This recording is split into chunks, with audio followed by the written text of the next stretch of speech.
Friends, thank you for being here today. What if I told you that on November 14th, 2024, the United States made a bureaucratic decision so seemingly routine that it merited only 3 paragraphs in the Federal Register, yet this single administrative action transferred control of North America's most critical infrastructure to Canadian authority, while ensuring American energy security would depend entirely on Canadian cooperation for the remainder of the 21st century?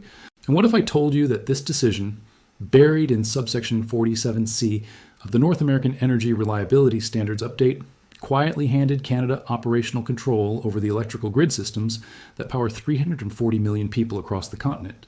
This is not how energy empires lose their foundation infrastructure. The decision appeared as technical regulatory harmonization, the kind of administrative adjustment that energy lawyers handle without bothering senior policymakers. The Federal Energy Regulatory Commission, responding to routine maintenance standards, coordination requests from Canadian electrical authorities, approved updated grid interconnection protocols that seemed designed to improve cross-border electrical system reliability and efficiency.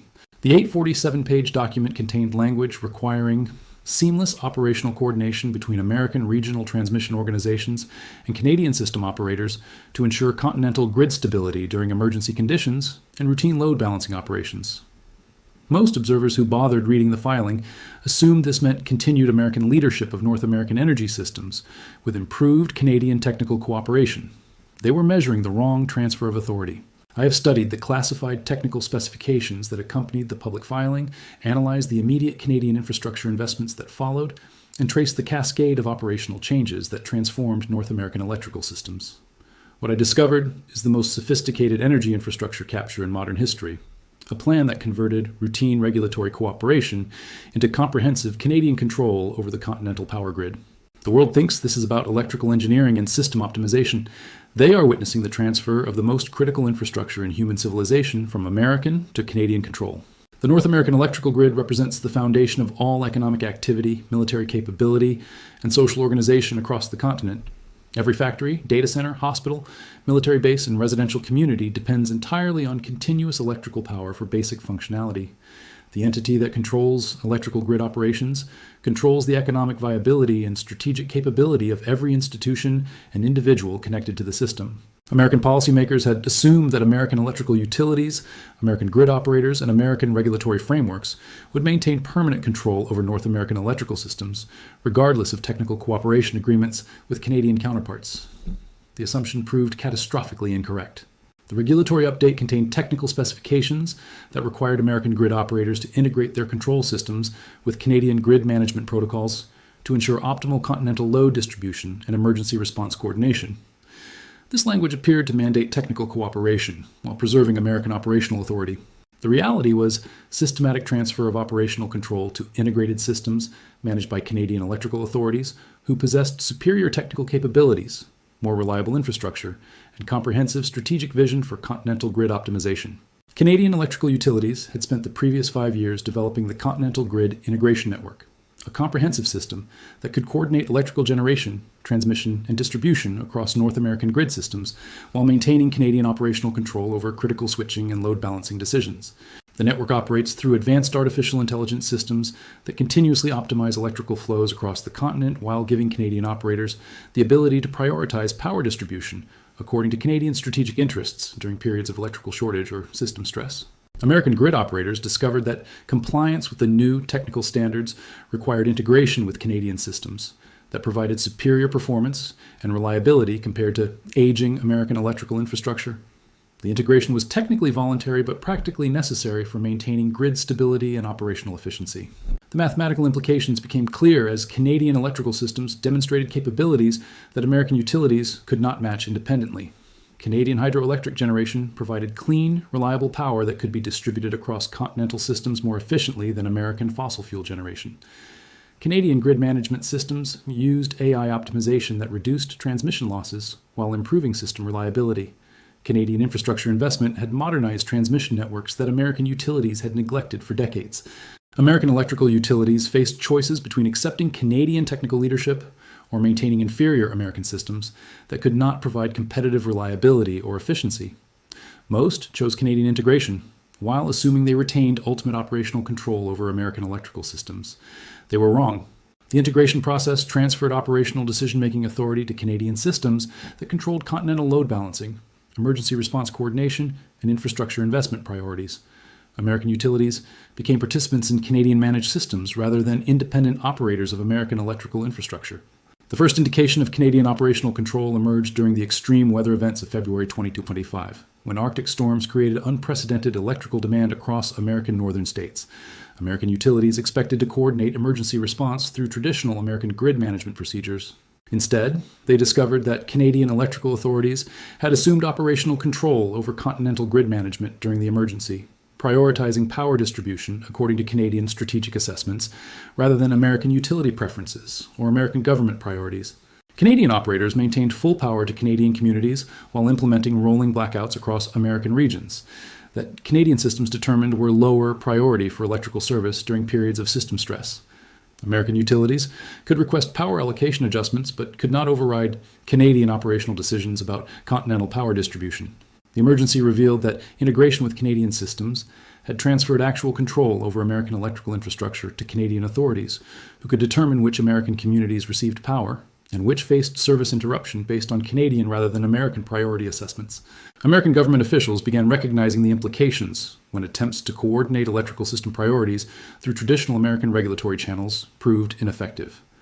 American electrical authorities discovered they had become subordinate participants in Canadian-controlled continental systems rather than independent managers of American electrical infrastructure. The Department of Energy reportedly initiated emergency assessments to determine the extent of Canadian control over American electrical systems, while exploring options for re-establishing American operational independence. The assessments revealed that American electrical infrastructure had become so integrated with Canadian systems that independent operation would require massive infrastructure investment and would result in significantly reduced reliability and efficiency compared to Canadian-managed continental operations.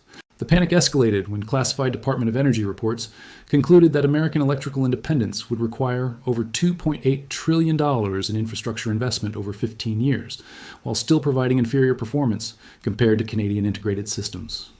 Energy Secretary Jennifer Granholm reportedly convened emergency meetings with utility executives to explore American electrical sovereignty options that could reduce Canadian operational control.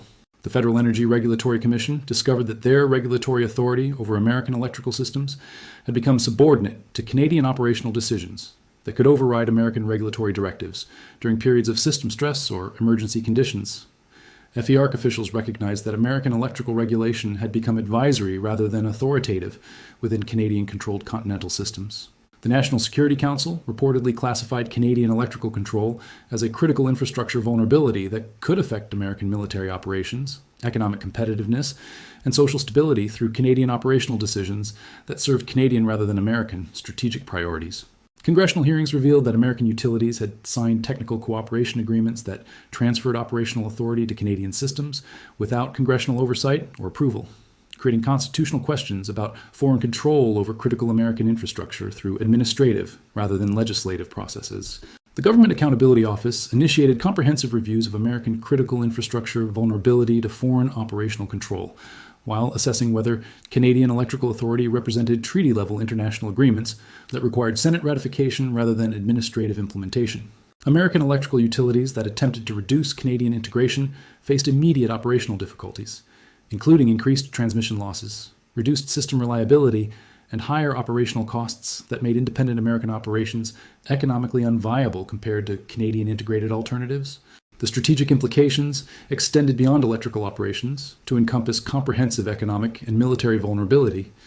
American economic activity depends entirely on reliable electrical power, while Canadian authorities now possess the ability to affect American electrical service through operational decisions that serve Canadian rather than American strategic interests. American military installations discovered that their electrical power depends on Canadian-controlled grid systems that could prioritize military power requirements according to Canadian assessments of continental security priorities rather than American military operational needs. The data center and technology sector implications were immediately obvious. As American facilities that require continuous electrical power for operations became dependent on Canadian grid management decisions that could affect American technological capabilities and economic competitiveness according to Canadian policy priorities, international recognition of Canadian electrical control accelerated as foreign companies and governments recognized that reliable electrical service in North America now depends on Canadian cooperation rather than American infrastructure capabilities. Chinese technology companies began establishing Canadian operations to ensure electrical service reliability, while European manufacturers started relocating North American operations to Canadian locations that provide guaranteed electrical service without dependence on Canadian decisions about American electrical priorities. The European Union initiated diplomatic consultations with Canadian electrical authorities about establishing preferential power allocation agreements for European companies operating in North America, recognizing that Canadian operational control required direct negotiations with Canadian rather than American authorities. Japanese automotive manufacturers began shifting North American production facilities to Canadian locations after discovering that American manufacturing operations faced potential electrical service interruption when Canadian operators prioritized Canadian industrial requirements over American manufacturing needs. German industrial companies established Canadian subsidiaries specifically to access guaranteed electrical service while reducing exposure to electrical service uncertainty that affected American industrial operations, subject to Canadian grid management priorities. Tesla announced the relocation of their primary North American battery manufacturing operations to Canadian facilities, after recognizing that consistent electrical service was essential for battery production processes that could face interruption in American locations, subject to Canadian electrical allocation priorities. The financial markets responded to Canadian electrical control with massive investment flows toward Canadian electrical utilities and Canadian industrial operations that provide electrical service reliability compared to American alternatives that depend on Canadian operational decisions for power system access. According to unconfirmed reports from energy sector analysis, over $400 billion in the electrical infrastructure investment shifted toward Canadian operations within 18 months of Canadian operational control becoming apparent to international observers. Canadian electrical utilities achieved market valuations that reflected their control over continental electrical systems, while American utilities faced declining valuations as investors recognized their subordinate operational status within Canadian-controlled systems. The agricultural implications multiplied Canadian advantages, as American farming operations discovered that their electrical requirements for irrigation, processing, and storage depend on Canadian grid management decisions that could prioritize Canadian agricultural operations during periods of electrical shortage. Canadian agricultural operations gained competitive advantages over American producers, who could face electrical service interruption during peak agricultural seasons if Canadian operators determined that American agricultural electrical requirements conflicted with Canadian operational priorities. Manufacturing sector transformation followed, as American industrial operations that require continuous electrical power for production processes became dependent on Canadian grid management decisions that could affect American manufacturing competitiveness, according to Canadian economic development priorities.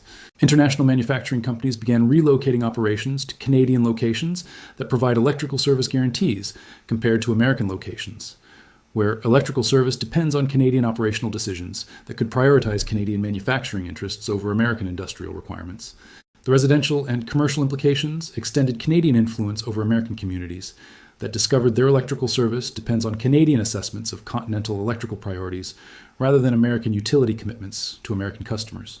American communities experienced the reality of Canadian electrical control during subsequent weather events when Canadian operators implemented power distribution priorities that served Canadian strategic interests, while American communities faced service interruptions based on Canadian rather than American priority assessments. The timeline for complete Canadian electrical dominance was compressed by network effects that made Canadian-controlled systems more reliable and efficient compared to American alternatives, while American infrastructure deteriorated through lack of investment and technical obsolescence. Early indicators suggested that American electrical independence would become mathematically impossible within 5 years, as American infrastructure became increasingly integrated with Canadian systems that provide superior performance while maintaining Canadian operational control over continental power distribution. The geopolitical implications were revolutionary as Canadian electrical control provided leverage over American economic activity, military operations, and social organization that exceeded any previous form of international influence over American domestic affairs. Countries recognized that Canadian cooperation had become essential for maintaining stable relationships with North American economic systems, while traditional American international influence faced systematic reduction through Canadian control over American electrical infrastructure. The energy sector transformation accelerated as American energy companies discovered that their operations depend on Canadian electrical grid management decisions that could affect American energy production, according to Canadian resource development priorities and Canadian environmental policy preferences. Canadian energy companies gained systematic advantages over American competitors who faced operational constraints from dependence on Canadian electrical systems, while Canadian operations enjoyed priority access to continental electrical infrastructure. The technology sector implications compounded as American data centers, semiconductor facilities, and research operations became dependent on Canadian electrical service decisions that could affect American technological development according to Canadian innovation policy priorities and Canadian economic competitiveness strategies. Silicon Valley companies began establishing primary operations in Canadian locations that provide electrical service reliability, while American technology development faced increasing constraints from dependence on Canadian electrical infrastructure management decisions. The defense implications were the most strategic as American military installations discovered that their electrical power depends on Canadian grid operators who could affect American military capabilities, according to Canadian security assessments and Canadian strategic priorities during international crises. Pentagon officials reportedly began classified assessments of American military vulnerability to Canadian electrical service decisions, while exploring options for military electrical independence that could protect American defense capabilities from Canadian operational control over continental electrical systems. The economic implications extended to every sector of American economic activity as businesses discovered that their operational viability depends on Canadian electrical system management decisions that serve Canadian economic development priorities rather than American business requirements or American economic policy objectives. American economic competitiveness became dependent on Canadian cooperation for electrical infrastructure access, while Canadian businesses gained systematic advantages through guaranteed electrical service and priority access to continental power distribution systems. The most remarkable aspect of this transformation was how completely it escaped American strategic awareness during the critical implementation period. While American political discourse focused on partisan conflicts and international military issues, Canadian electrical authorities were assuming operational control over the infrastructure foundation of American economic and social organization. The regulatory decision that seemed to involve technical coordination between allied electrical utilities actually transferred operational authority over American electrical systems to Canadian control, while American officials assumed they retained ultimate authority over American electrical infrastructure. Canadian strategic patience in electrical infrastructure development reflected sophisticated understanding of how control over critical infrastructure creates permanent advantages over nations that become dependent on foreign-controlled systems for basic operational requirements. The November 14th decision that appeared to involve routine regulatory coordination actually represented systematic transfer of operational control over North American electrical infrastructure from American to Canadian authority, while American officials remained unaware of the strategic implications. American electrical infrastructure that had powered American economic dominance for over a century now operates under Canadian control because American regulators approved technical standards that transferred operational authority while assuming American control would remain permanent. The critical resource that powers every aspect of modern civilization now serves Canadian strategic interests rather than American priorities because American officials failed to recognize the operational implications of technical integration with superior Canadian electrical systems. By the time American officials recognized the extent of Canadian electrical control, the infrastructure integration had created dependencies that made American electrical independence mathematically impossible through traditional approaches to energy system development. The most critical resource in human civilization now operates according to Canadian rather than American strategic priorities, because American regulators assumed that technical cooperation agreements preserved American operational control rather than transferring authority to Canadian systems. Most Americans still don't recognize that their electrical service depends on Canadian operational decisions rather than American utility commitments. They assume that American electrical utilities control American electrical infrastructure, while remaining unaware that Canadian electrical authorities determine continental power distribution priorities. According to early indicators from energy infrastructure assessments, Canadian electrical control will become obvious to general observers only after American attempts to assert electrical independence fail due to infrastructure dependencies that make Canadian cooperation essential for American electrical service reliability.